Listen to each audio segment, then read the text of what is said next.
என்னையா உன் ஃப்ரெண்டோட பையன் பர்த்டேக்கு போனில, நல்லபடியா முடிஞ்சதா?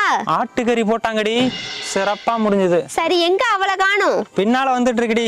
அப்புறம் ஒரு நல்ல விஷயம் நடந்துச்சு. அந்த ஃபங்க்ஷன்ல ஒரு அம்மா தட்டு நிறைய சாக்லேட்டை வச்சுக்கிட்டு எடுத்துக்க சொன்னாங்க. எல்லாரும் எடுத்துக்கிட்டோம். என் அண்ணமாவ நான் சாக்லேட் எடுக்க மாட்டேன், நீங்களே எடுத்து கொடுங்கன்னு மரியாதையா கேட்டு வாங்கிச்சு. எனக்கு ரொம்ப சந்தோஷமா ஆச்சரியமா இருந்துச்சு. பரவாயில்லையே, அன்புரண்டிக்கு கூட அறிவு வந்துருச்சு. எல்லாம் என் வளர்ப்பியா, அப்படிதான் இருக்கும். சித்தி, நான் சித்தப்பாவோட ஃபங்க்ஷனுக்கு போனேன்ல, அங்க என்ன சாக்லேட் எடுத்துக்க சொன்னாங்க. ஆனா நான் எடுத்துக்கவே இல்லை. ஏன் தெரியுமா? தெரியும்டி, பெரியவங்களுக்கு மரியாதை கொடுக்க தானே. அது இல்ல சித்தி, என் கை சின்ன கை, அவங்க கை பெரிய கை. அவங்க எடுத்து கொடுத்தா தானே சாக்லேட் நிறைய கிடைக்கும். அதான பார்த்தேன், நாய் நக்கி தானே குடிக்கும்.